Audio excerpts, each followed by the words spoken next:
My husband and I went to the same church in Chicago, and he was just wonderful. He was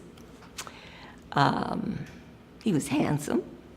He was very bright, very kind, lots of fun.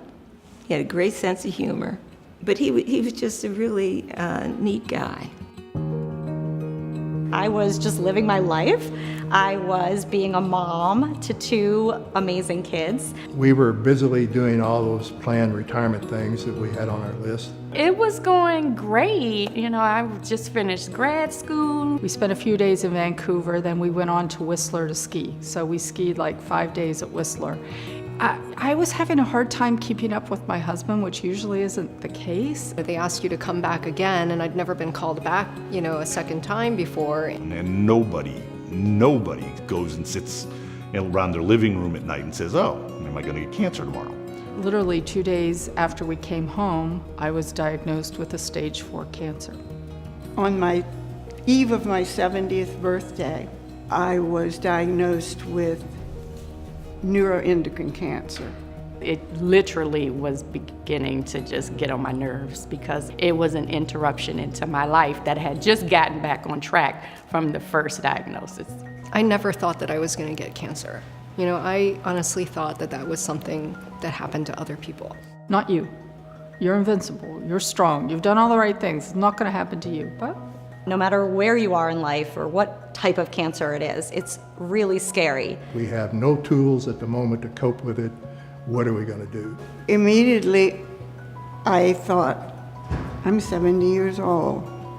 I've had a really good life. I've had a delightful marriage, 2 children, 3 grandchildren.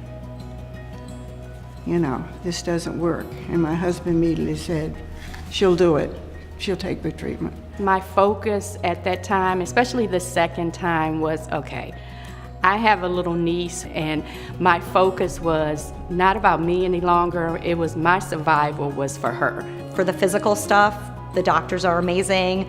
They do this day in and day out, and that's their life and that's their business, and I thank God for them every day. But there's this whole emotional side that,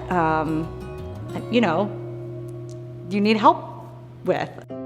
Someone in my church said they'd heard about this place in Bethesda. Got there, and all of a sudden it really made a difference. I convinced my husband to go, which was a big thing for him, because he was used to helping other people. He didn't think he needed it. Walked into the room, and there were bald people, just like me. And they were smiling. I went to some of the art classes, and that was just like relaxing and just helped you to take your mind off of things. And then being shown yoga classes for relaxation. This group just has the magic that you look for in a support group, where when you're there, you're embraced either physically or emotionally or with information that you're going to need. even if you're in a bad spot or things aren't going the way that you hope, you still have people that uplift you. It's almost like Cheers. Everybody knows your name. You can go and, laugh about, I don't know, how many cookies you ate or something. Like, it's just a really nice, welcoming place. The people that I connected with at Hope Connections, they gave me hope, they gave me support, they gave me empathy. I didn't get that from a lot of other places. And that's why Hope Connections was so important to me. This ratty-looking pink folder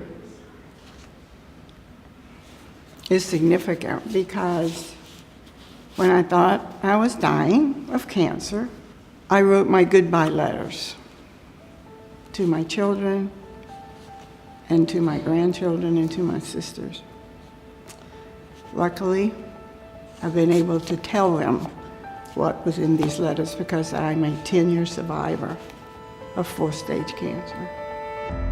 Fred and I adopted a new motto that life is not about waiting for the storm to pass. It's about learning how to dance in the rain. They focus on what is needed at the moment to help the most people and put the resources on it. It's something that's pretty amazing, and it's something you see in a well-run organization anywhere. And one of the big issues of any nonprofit is finding people who care enough to make a difference in people's lives who really need help. When you're in active treatment, your money is going everywhere. Having people that care enough to support us in that and to lift us up is just invaluable. They've got these programs in place, and the money that we raise is going to help support those programs, and so you're really supporting the people who need those programs, and that could be anybody. Hope is just such a great way to help people that are going through cancer and that have already been diagnosed and are living with this, every day.